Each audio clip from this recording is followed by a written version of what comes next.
Apa saja rukun wudu di dalam madhab Syafi'i?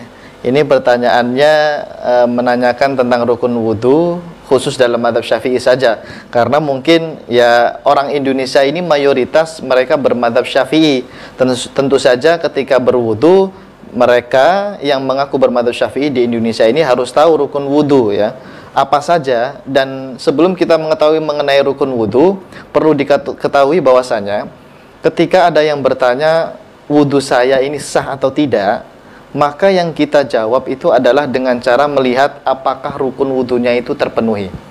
Jadi para pemirsa di rumah tidak perlu bingung ketika ada yang bertanya, atau malah Anda yang bertanya, wudhu saya tadi sah atau tidak ya ketika saya tidak membaca basmalah, wudhu saya sah atau tidak ya ketika tadi saya lupa kumur-kumur. Nah, untuk mengatakan sah atau tidak, kita bisa melihat ke rukun wudhunya. Makanya ini penting untuk mengetahui mengenai rukun wudhu. Sah atau tidaknya itu dilihat dari rukun wudhu. Kalau rukun wudhunya terpenuhi, maka itu sudah sah. Walaupun yang lainnya nanti tidak dilakukan seperti sunnah-sunnah wudhu itu. Kita lihat rukun wudhu di dalam madhab Syafi'i itu hanya ada 6 yang disebutkan oleh para ulama ahli fikih. Bahkan kalau para pemirsa pernah membaca sebuah kitab yang ringkas dalam madhab Syafi'i, yaitu kitab Takrib atau Matan Abu Syuja, karya Imam Abu Syuja. Itu kitab yang sangat masyhur di pesantren-pesantren yang dipelajari untuk pemula ya, untuk yang belajar madhab Syafi'i, bagi pemula madhab Syafi'i, dan mereka bisa baca itu matan yang sangat ringkas sekali. Dan di situ disebutkan oleh Imam Abu Syuja dalam kitab Takrib ada 6 rukun wudu. Kenapa bisa ada 6 itu? Itu mengambil dari ayat Al-Quran surah Al-Maidah ayat 6, bahwa disebutkan a'udzubillahi minasyaitonirrajim, bismillahirrahmanirrahim, ya ayyuhalladzina amanu idza kumtum ilas salati faghsilu wujuhakum. Wahai orang-orang yang beriman, apabila kalian hendak mengerjakan salat, maka faghsilu wujuhakum, basuhlah wajah. Ini anggota yang pertama dibasuh. Kemudian wa aydiyakum ilal marafiq, yang kedua adalah kedua tangan sampai siku. Yang ketiga, wamsahu biru'usikum, mengusap kepala. Nanti dalam madhab Syafi'i cukup dengan sebagian saja. Ini yang ketiga ya, mengusap sebagian kepala. Kemudian yang keempat, wa arjulakum ilal ka'bain, membasuh kaki sampai mata kaki. Paling tidak ini ada 4 anggota. Ada 4 anggota yang wajib dibasuh atau diusap. Tapi dalam madhab Syafi'i rukun wudhunya ada 6. Padahal tadi di ayatnya ada 4. Ternyata madhab Syafi'i menambahkan yang pertama adalah niat. Kenapa harus niat? Karena di dalam hadis yang sahih disebutkan Nabi SAW bersabda, innamal a'malu bin niyat. Sesungguhnya amal perbuatan itu tergantung niatnya. Maka setiap ibadah itu butuh niat. Di antaranya wudhu ini syarat sahnya harus niat. Setiap yang ingin berwudhu, maka dia harus berniat wudhu. Ini rukun pertama dalam madhab Syafi'i. Yang kedua, dalam madhab Syafi'i, rukun yang kedua adalah yang disebutkan dalam ayat tadi, yaitu membasuh wajah. Membasuh wajah ini termasuk rukun, wajib, harus dilakukan dalam berwudu.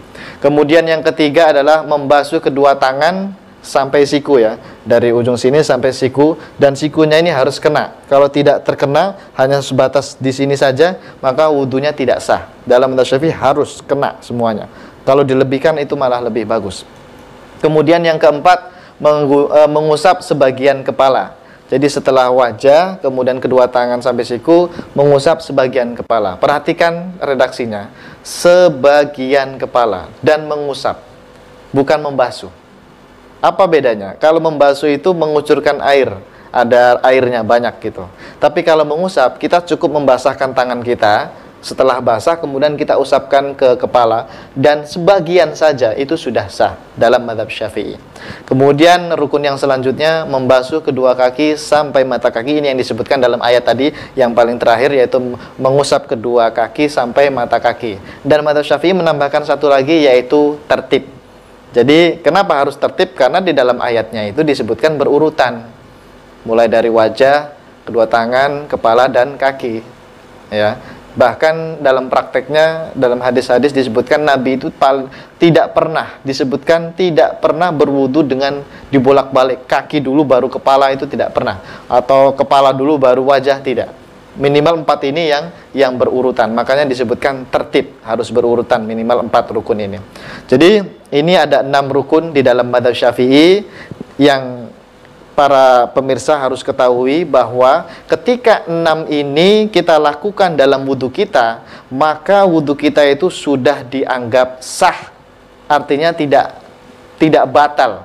Kalau ada orang yang mengatakan, Ustadz, saya tadi wudhu lupa membaca basmalah, atau wudhu lupa kumur-kumur, lupa memasukkan air ke hidung, atau mengusap telinga, dan lain sebagainya. Tidak usah bingung.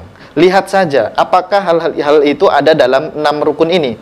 Kalau tidak ada, berarti itu tidak apa-apa. Yang penting 6 rukun wudhu ini semuanya terpenuhi. Jadi sah atau tidaknya wudhu kita, itu dilihat dari 6 rukun wudhu di dalam mazhab Syafi'i ini.